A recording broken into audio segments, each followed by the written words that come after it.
২০৩০ সালের মধ্যে ১০,০০০ মেগাওয়াট নবায়নযোগ্য বিদ্যুৎ উৎপাদনের লক্ষ্য থাকলেও বড় বাধা হয়ে দাঁড়িয়েছে ডলার সংকট ও আমলাতান্ত্রিক জটিলতা।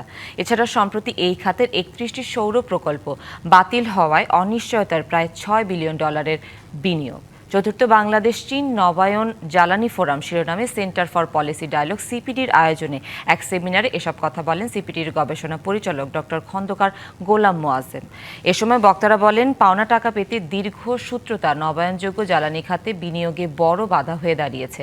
নবায়নযোগ্য জ্বালানির যন্ত্রাংশ আমদানিতে উচ্চ শুল্ক বিনিয়োগ নিরুৎসাহিত করছে। এছাড়া ২০২৭ সাল থেকে কার্যকর হতে যাওয়া ইইউ এর কার্বন নীতি বা সিবিএম দেশের রপ্তানি খাতকে নতুন চ্যালেঞ্জের মুখে ফেলেছে। বিনিয়োগকারীদের আস্থা ফেরাতে ওয়ান স্টপ সার্ভিস ও নীতিমালার ধারাবাহিকতার বজায় রাখার পরামর্শ দিয়েছে সিপিডি।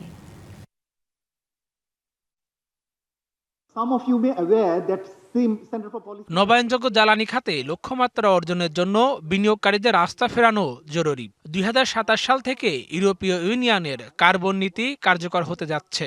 আমরা যদি এখনই নবায়নযোগ্য জ্বালানির ব্যবহার বাড়াতে না পারি, তবে আমাদের রপ্তানি খাত মারাত্মক চ্যালেঞ্জের মুখে পড়বে।